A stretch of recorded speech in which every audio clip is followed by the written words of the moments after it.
Hello दोस्तों, स्वागत है आपका हमारे यूट्यूब चैनल कॉमिक फैन पर। चलिए दोस्तों, शुरू करते हैं आतंक हर्ता नागराज की ये धमाकेदार कॉमिक्स न्यू वर्ल्ड ऑर्डर का दूसरा भाग। लेकिन यह पीड़ा भी मुझे इस स्थिति से बाहर लाने में अक्षम है। होश में आओ नागराज, नहीं तो उस टावर से टकराकर तुम्हारा शरीर तरबूज की तरह खील खील हो जाएगा। अपने सर्पों को आदेश दो नागराज, या फिर शीतनाग को आदेश दो। चौड़ांगी के अलावा कोई और सर्प मेरी इच्छा के विपरीत शरीर से बाहर नहीं आ सकता, लेकिन किसी और को आदेश देने के लिए मेरा मस्तिष्क स्थिर नहीं है। लेकिन चौड़ांगी की आवाज के रूप में मस्तिष्क अप्रत्यक्ष रूप से शीतनाग को आदेश दे रहा है। आदेश मिलने के बाद शीतनाग को क्या करना है, शायद शीतनाग को बताने की जरूरत नहीं है। फू सर, यह तो कोई निर्माणाधीन मीनार है। इसे कहीं देखा है मैंने, लेकिन कहाँ? पेड्रो की दी हुई पेंटिंग में यही मीनार चित्रित थी। बेबीलोन का टावर ऑफ बेबल। निर्माणाधीन होने के बावजूद विश्व की सबसे ऊंची इमारत दुबई की बुर्ज खलीफा से कई सौ गुना ऊंची। लेकिन यह मीनार यहाँ कैसे आई? अभी कुछ समय पहले तो यह सिर्फ कुछ फीट ऊंचा कोई टावर था। इस मीनार का निर्माण रुकवाया महान निम्रोक। इस मीनार का निर्माण परम पिता की सत्ता को चुनौती देने के समान होगा, जो मानवों के नाश का कारण बनेगा। कायरों की भांति बातें मत करो पादरी। ईश्वर मानवों द्वारा बनाया गया एक मिथक मात्र है। मानवों का यदि कोई विधाता है तो वह स्वयं मानव है। यदि आकाश के पार कोई स्वर्ग है तो उस पर अधिकार सिर्फ मानवों का होना चाहिए। और इसी हेतु हम बेबीलोन की धरती से स्वर्ग तक जाने वाली बेबल की मीनार का निर्माण करवा रहे हैं, जहां पर आसन केवल हम आह ओह, आकाश से गिरी बिजली ने निम्रोद को जलाकर भस्म कर दिया। कड़ाम! मानवों को उनकी उद्दंडता का दंड देने के लिए स्वयं परम पिता के नेत्रों से क्रोध बनकर कौंधी है यह बिजली।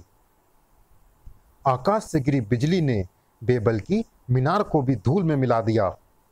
परम पिता के अस्तित्व और उनकी सत्ता को नकार कर मानवों ने जो पाप किया है, उसी का फल है यह। हे परम पिता परमात्मा, इंसान यदि गलती करे तो उसे दंड देना पिता का धर्म है। लेकिन यह किस प्रकार का दंड है परमपिता? दंड स्वरूप सभी की भाषा में अंतर उत्पन्न कर आपने जो दंड मानवों को दिया, वही दंड अब आपकी सबसे अनमोल रचना मानवों के अस्तित्व तक को समाप्त करता जा रहा है। भिन्न भाषाओं ने विभिन्न धर्म एवं जातियों को जन्म दिया, और विभिन्न धर्म और जातियों ने विभिन्न देशों को। आज आपकी एक संतान धर्म, जाति एवं देश के नाम पर दूसरी संतान के लहू की प्यासी हो एक दूसरे का अस्तित्व समाप्त करने पर आमादा है। अपना यह भाग्य मानव जाति ने स्वयं ही चुना है। हमने यह संसार मानव जाति को धरोहर के रूप में सौंपा था, लेकिन उसने बंटवारा कर देश बना लिए, हमें भी बांट दिया। किसी ने ईश्वर कहा तो किसी ने अल्लाह, किसी ने वाहे गुरु। लेकिन अब वे स्वयं को और अपने धर्म को सर्वोपरि सिद्ध करने के लिए एक दूसरे से ही लड़ रहे हैं। और इसी जातिवाद मानव जाति के विनाश का कारण बनेगा। परंतु संतान को दंड देने के साथ ही पिता का दायित्व भी है कि उसे अपनी भूल सुधारने का एक अवसर प्रदान करे। अवश्य मिलेगा, परंतु उसके लिए मानव जाति को धर्म, जाति व समाज के भेदभाव मिटाने होंगे। भगवान के अलग अलग रूप मानने की जगह एक ही परम पिता के सत्य को स्वीकार करना होगा। परंतु मानव अपनी जातिवादी परिदृष्टि को परिवर्तित कैसे करेगा? तुम्हारी सहायता से तुम बनोगे मानव जाति के मार्गदर्शक। मैं जब समस्त मानव जाति अपने सृजनकर्ता के अस्तित्व को चुनौती दे रही थी, तब तुम ही एकमात्र ऐसे मानव थे जिसके मन में परम पिता पर विश्वास और मानव बांधवों के कृत्यों के प्रति ग्लानि थी। हम तुम्हें अपनी दिव्य दृष्टि एवं वाणी देंगे, जिसके बल पर तुम मानवों का मार्गदर्शन करोगे। हम अपनी दिव्य ऊर्जा का एक अंश तुम्हें प्रदान करते हैं, जो तुम्हें साधारण मनुष्य से देवदूत बना देगा। मतलब लिथविंदे परम पिता द्वारा निर्धारित देवदूत है, देवदूत नहीं। परम पिता द्वारा दिए गए दायित्व को मार्गदर्शक बनकर निभाने वाला एक रूप मात्र हूं मैं। मुझ जैसे कई मार्गदर्शक विभिन्न देशों में विविध रूपों में परम पिता के आदेश क्रियान्वित कर रहे हैं। मार्गदर्शक सदियों से परम पिता की दिव्य वाणी की सहायता से मानव जाति को आने वाली विपत्तियों से आगाह करते आए हैं। बेबल की मीनार का निर्माण करने वाले मानवों की 1/3 आबादी परम पिता की क्रोधाग्नि में जलकर खाक हो गई। बची आबादी ने 7 महाद्वीपों पर विभिन्न सभ्यताओं का विकास और विस्तार किया, जहां उन्होंने तीसरी सहस्त्राब्दी के 11वें वर्ष तक आतंकवाद का दंश विभिन्न रूपों में सहा है। रोमन शासकों से लेकर फांसीवाद व नाजीवाद तक, या फिर आज के मौजूद आतंकवाद के रूप में। तीसरी सहस्त्राब्दी का आने वाला 12वां साल यानी सन 2012 मानवों के कर्म के रूप में इस सृष्टि के भाग्य का दिशा निर्धारण करेगा। मतलब विधि का विधान जो परमपिता ने देववाणी के रूप में मार्गदर्शक को सौंपा था, उसके अनुसार तृतीय सहस्त्राब्दी के 12वें वर्ष में परमपिता की मानवों को दी गई दंड अवधि समाप्त होगी और भविष्य के दिशा निर्धारण हेतु 2 पूर्णतः विपरीत योग बनेंगे। क्या है ये 2 विपरीत योग? सन 2012 में या तो संपूर्ण मानव जाति एक बार पुनः एकजुट हो जाएगी, या फिर आतंकवाद के रूप में तृतीय विश्व युद्ध की नींव रखेगी। यानी भाग्य रूपी तराजू के एक पलड़े में विश्व शांति है और दूसरे में विश्व युद्ध। और विधाता ने यह तराजू तुम्हें सौंपी है नागराज। तुम उस आदर्श युग के सूत्रधार हो जिसमें जातीय व धर्म प्रधान हिंसा के लिए कोई स्थान नहीं है। सिर्फ तुम ही ऑर्डर स्क्रॉल द्वारा परम पिता के आदेश को क्रियान्वित कर सकते हो। ऑर्डर स्क्रॉल क्या है? परम पिता की तहरीर, जिस पर विश्व शांति योग काल अवधि अंकित है, जिसे सिर्फ एक सच्चा मसीहा ही खोल सकता है। मैं कोई मसीहा नहीं हूं। पाप का नाश कर सत्य की रक्षा करने वाला ही मसीहा कहलाता है नागराज। हर युग में मानवों को पाप से बचाने और सत्य की स्थापना करने के लिए मसीहा जन्म लेते हैं। अब इस युग के मसीहा तुम हो नागराज। मानव जाति के विभाजन पर 2 विशिष्ट संगठनों का उदय हुआ। एक संगठन था मानव जाति को पुनः एकजुट करने की लालसा रखने वाला न्यू वर्ल्ड ऑर्डर। दूसरे संगठन ने जन्म दिया आतंकवाद को। यह था ऑर्डर ऑफ बेबल। दोनों संगठन गुप्त रूप से सदियों से एक दूसरे के विरुद्ध लड़ते आए हैं। मकसद सिर्फ एक है, ऑर्डर स्क्रॉल। प्रथम विश्व युद्ध के दौरान न्यू वर्ल्ड ऑर्डर समर्थकों ने जर्मनी के किसी प्रार्थना स्थल पर ऑर्डर स्क्रॉल छुपाया था। युद्ध के दौरान वो ऑर्डर स्क्रॉल कहाँ गुम हो गया, ये अब कोई नहीं जानता। तुम्हें वो ऑर्डर स्क्रॉल तलाशना होगा नागराज। तो order of Babel group Berlin की ऐतिहासिक धरोहर और पौराणिक स्थलों पर ऑर्डर स्क्रॉल की तलाश कर रहा था, लेकिन उन्हें इस बात का डर था कि मैं न्यू वर्ल्ड ऑर्डर ग्रुप के साथ मिलकर ऑर्डर स्क्रॉल तक पहुंच गया तो उनका सारा प्लान खटाई में पड़ जाएगा, और इसीलिए वे लोग नहीं चाहते कि मैं जर्मनी में रहूं। पर बात घूम फिर कर वहीं आकर रुकती है कि यदि ऑर्डर ऑफ बेबल को मेरे जर्मनी रहने से नुकसान होता है तो उसने यह वीडियो फुटेज जारी कर मुझे यहाँ बुलाया ही क्यों? कुछ ऐसा है जो सामने होते हुए भी आंखों से ओझल है। इस गुत्थी को सुलझाना भी उतना ही जरूरी है जितना कि ऑर्डर स्क्रॉल की तलाश करना। ओह, फिर वही संकेत, लेकिन इस बार संकेत दृश्यों के रूप में है। कोई मुझे अपनी स्थिति बताना चाह रहा है, लेकिन फिलहाल मेरा ऑर्डर स्क्रॉल की तलाश में जाना ज़्यादा जरूरी है। मुझसे संपर्क करने वाले मुसीबत में शख्स को मुसीबत से निकालने को इंतजाम भी मुझे करना होगा, और साथ ही उस शख्स को खोजना होगा जो ऑर्डर स्क्रॉल तक पहुंचने में मेरी मदद कर सकता है। क्या तुम सच कह रहे हो?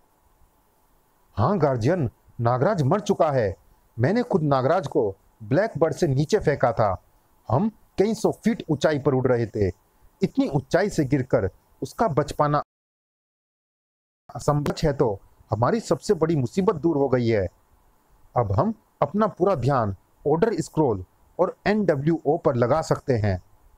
ऑर्डर स्क्रॉल की खोज में नागराज NWO की एकमात्र उम्मीद थी, जो कि अब खत्म हो चुकी है। लेकिन हम खुश अब भी नहीं हो सकते, क्योंकि अपने वजीर की मात से तिल मिलाया NWO ऑर्डर स्क्रॉल की खोज में अपनी पूरी ताकत झोंक देगा। मरियन किर्च के बाद अब सिर्फ बर्लिनर डोम और निकोलाई किर्च ही 2 संभावित स्थान हैं जहां ऑर्डर स्क्रॉल हो सकता है। हमें NWO से पहले ऑर्डर स्क्रॉल तक पहुंचना होगा। हमें दो दलों में विभक्त होकर दोनों स्थानों पर ऑर्डर स्क्रॉल की तलाश में जाना होगा। जिस भी दल को ऑर्डर स्क्रॉल पहले मिल जाएगा, वो दूसरे दल को इन्फॉर्म करेगा। Oh my God, in satellite images को तो देखो। हाइड्रा हेडक्वार्टर्स युद्ध का मैदान बना हुआ है। मैं इन लोगों को ज्यादा देर तक नहीं रोक पाऊंगा। देर सवेर यह लोग पाषाण सूलों की इस दीवार को तोड़ ही देंगे। कोई नागराज से संपर्क क्यों नहीं कर रहा? नागराज से संपर्क स्थापित होते ही टूट जाता है। कोई शक्ति सर्प संकेतों में व्यवधान उत्पन्न कर रही है। यह जरूर उसी का काम होगा। वह शुरू से ही नागराज को हमसे दूर रखने की कोशिश कर रहा है। बाम, कड़क कड़क कड़क कड़क।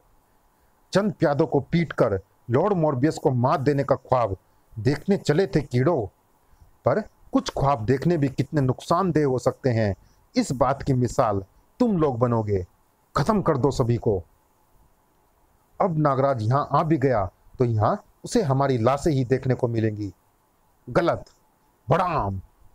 नागराज तुम लोगों को जब भी देखेगा, जीवित अवस्था में ही देखेगा, क्योंकि तुम लोगों की सुरक्षा की जिम्मेदारी नागराज ने हमें सौंपी है, और नागराज द्वारा दी गई जिम्मेदारी हम अपनी जान पर खेलकर भी पूरी करते हैं।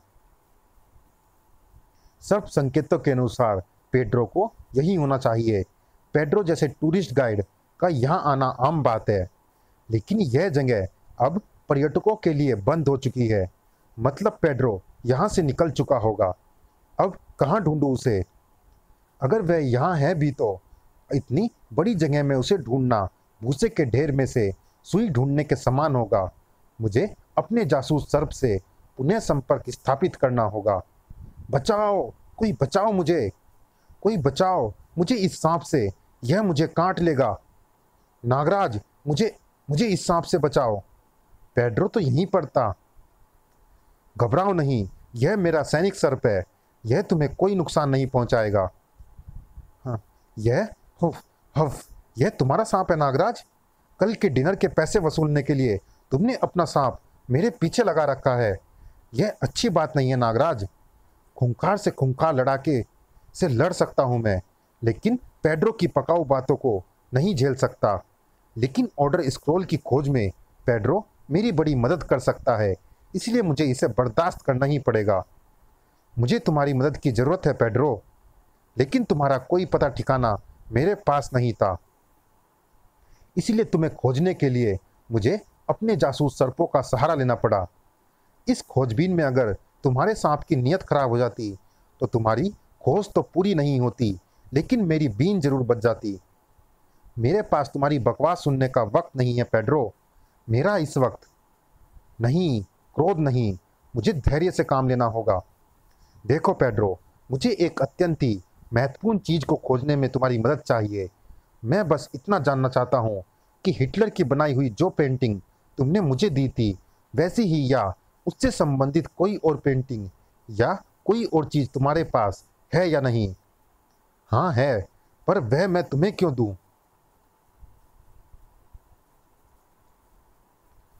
कल के खाने के बिल के रूप में अपनी एक बेशकीमती पेंटिंग तो मैं तुम्हें दे ही चुका हूं। मेरा उन पेंटिंग्स को देखना बहुत जरूरी है पेड्रो। तुम जिस पसंदीदा रेस्टोरेंट में खाना खिलाने को कहोगे मैं तैयार हूँ। ना, कल के खाने से ही पेट अभी तक भरा है मेरा, तो कुछ और? मैं तुम्हें वे पेंटिंग्स देखने ही नहीं, रखने के लिए भी दे सकता हूँ। बस तुम्हें मेरे कुछ सवालों के जवाब देने होंगे। फिर से बेतुकी पहेलियाँ। ये बाबा गोरखनाथ, ये कहाँ फंस गया मैं। शेर के जबड़े में मुंह दे ही दिया है तो उसके दांतों के पैनेपन से क्या डरना।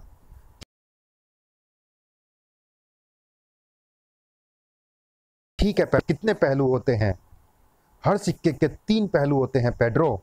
हाँ हाँ, पहले इस सवाल का गलत जवाब। सिक्के के तो हमेशा 2 ही पहलू होते हैं, एक चित और एक पट। मेरा जवाब सही है या गलत, यह अभी पता चलेगा पेड्रो। देखो पेड्रो, यह है सिक्के का तीसरा और छिपा हुआ पहलू, जो सामने नहीं आता लेकिन बाकी दोनों पहलुओं में संतुलन बनाए रखता है। वाह, सही जवाब। अब दूसरा सवाल। किसी भी वस्तु और आईने में बनने वाले उसके प्रतिबिंब में क्या अंतर होता है? आईना वस्तु की विपरीत स्थिति प्रतिबिंबित करता है। गलत। आईने में बने तुम्हारे प्रतिबिंब में मुझे तो कोई अंतर नजर नहीं आता। दिखाता हूँ। यहाँ मैं अपना दाहिना हाथ उठा रहा हूँ, लेकिन आईना मेरा बायां हाथ हिलता हुआ दिखा रहा है, यानी मेरी वास्तविक स्थिति के बिल्कुल विपरीत। वाह, यह भी सही जवाब। अब तीसरा और अंतिम सवाल। अगर इसका सही जवाब देने में सफल हुए तो तुम जो चाहते हो वह तुम्हें मिल जाएगा। जीवन और मृत्यु दोनों में से सही मायने में नवोत्थान कौन करता है? मृत्यु। यह जवाब तो पक्का गलत है। मृत्यु तो अंत करती है, जीवन शुरुआत करता है। जीवन तो एक चक्र है पेड्रो, जो तब तक आरंभ नहीं हो सकता जब तक मृत्यु नहीं आती। इसीलिए नवोत्थान कारक मृत्यु है, जीवन नहीं। सत्य वचन। बिल्कुल सही कहा तुमने। मैंने तुम्हें भ्रमित करने की कोशिश की, लेकिन तुम अपने जवाबों पर अड़े रहे, जो कि सही थे। वादे के अनुसार यह पेंटिंग्स कार्स तुम्हारे हुए। सारी पेंटिंग्स चर्च और गिरजाघरों की है। इनमें सेंट मैरी चर्च और हार्ट ऑफ बर्लिन की पेंटिंग भी है, जिन पर ऑर्डर और बेबिल हमला कर चुका है। इन स्थानों से जुड़ी किसी खास बात की जानकारी मुझे पेड्रो दे सकता है। इनका वास्तविक मूल्य भी मैं तुम्हें देने को तैयार हूं पेड्रो। पेड्रो, मुझे इन पेंटिंग्स को देखने में मुश्किल से 30 सेकंड लगे होंगे। इतनी देर में कहाँ गायब हो गया वह? और उसका सिक्का और आईना भी मेरे पास ही रह गया। यह पेड्रो भी कम रहस्यमय नहीं है। यह लड़ाई तो अनुमान से पहले ही खत्म हो गई। Hydra group headquarters. यह लड़ाई और भी पहले खत्म हो जाती अगर नागराज के साथी हमारी मदद को नहीं आते, लेकिन उस स्थिति में बेरोनस और जनरल स्ट्रेंगलर हमारी लाशों पर जीत का जश्न मना रहे होते। फिलहाल जनरल स्ट्रेंगलर और बेरोनस अपने पालतू की मदद से भागने में सफल हो गए। आप सभी का धन्यवाद नाग मित्रों। मित्र कहकर संबोधित कर रहे हो और धन्यवाद कहकर मित्र का अपमान भी कर रहे हो। लेकिन यह सारा माजरा क्या था? कौन थे ये लोग? और तुम लोगों से इनके इस भीषण युद्ध का कारण? मित्रता बढ़ाने और R&D करने का भरपूर समय मिलेगा तुम लोगों को, पर यहाँ नहीं, GIW की कस्टडी में। तुम्हें पूरा यकीन है कि वह चीज तुम्हें इन्हीं 2 जगहों में से किसी एक पर मिल सकती है। हाँ, यह तुम इतने विश्वास से कैसे कह सकते हो नागराज? उसकी एक वजह है। इन पेंटिंग्स में क्या समानता नजर आ रही है तुम्हें? सारी ही किसी न किसी चर्च या किसी गिरजाघर की है। इसके अलावा एक और समानता है, यह निशान। इन पेंटिंग्स को गौर से देखने पर यह निशान दिखाई देता है, जो जर्मनी में सिर्फ कुछ ही चर्च और गिरजाघरों पर है, और उन कुछ स्थानों में से सिर्फ बर्लिन में ऐसा स्थान 4 इमारतों पर है। Heart of Berlin, Marienkirche, Berliner Dom और निकोलाई किर्च, जिनमें से 2 पर ऑर्डर स्क्रोल की खोज में ऑर्डर ऑफ बेबल ग्रुप द्वारा हमला किया जा चुका है। तो लेथफिंत द्वारा बताया गया ऑर्डर स्क्रोल तुम्हें बाकी बची दोनों में से किसी एक जगह पर मिल सकता है। संभव है, क्योंकि ऑर्डर ऑफ बेबल ग्रुप भी इसी निशान को आधार बनाकर ऑर्डर स्क्रॉल की खोज कर रहा है। एक वजह और भी है जो मैं इस निशान को आधार बना रहा हूँ, वह यह कि ठीक ऐसा ही निशान तुम्हारी कलाई पर भी अंकित है। यह तो मेरा बर्थ मार्क है। क्या यह मात्र एक संयोग है कि ऑर्डर ऑफ बेबल इस निशान वाली इमारतों में ऑर्डर स्क्रॉल की खोज कर रहा है और नियो नाजीज भी तुम्हारे पीछे इसी निशान की वजह से पड़े हैं? कहीं तुम मुझसे कुछ छिपा तो नहीं रही लोला? मैं नहीं जानती कि नियो नाजीज मेरे पीछे क्यों पड़े हैं। सम्मोहन की स्थिति में यह झूठ नहीं बोल सकती। तो तुम्हारा अगला कदम क्या होगा? ऑर्डर स्क्रॉल की खोज मुझे दोनों संभावित इमारतों में से एक इमारत से करनी होगी, लेकिन मैं इन दोनों में से किसी के बारे में कुछ भी नहीं जानता। तुम मुझे कहाँ ले आई लोला? यह बर्लिन का मशहूर म्यूजियम आइलैंड है। स्प्री नदी के मध्य में बसे इस द्वीप पर 5 महत्वपूर्ण म्यूजियम्स की वजह आइलैंड कहा जाता है। हमारी दोनों संभावित मंजिलें इसी आइलैंड पर है नागराज, बर्लिनर डोम और Nikolas Kirche, Saint Nicholas church, Berlin. Damn it, jet को संभालो समायरा, वरना ऑर्डर स्क्रॉल तो छोड़ो, हमारे शरीर के अवशेष भी किसी को नहीं मिलेंगे।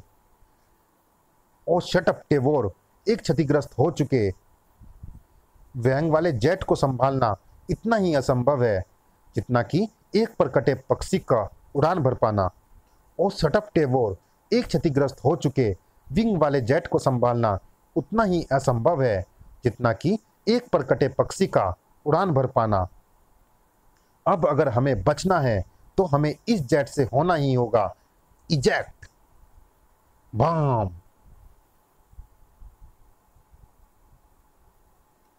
बर्लिनर डोम।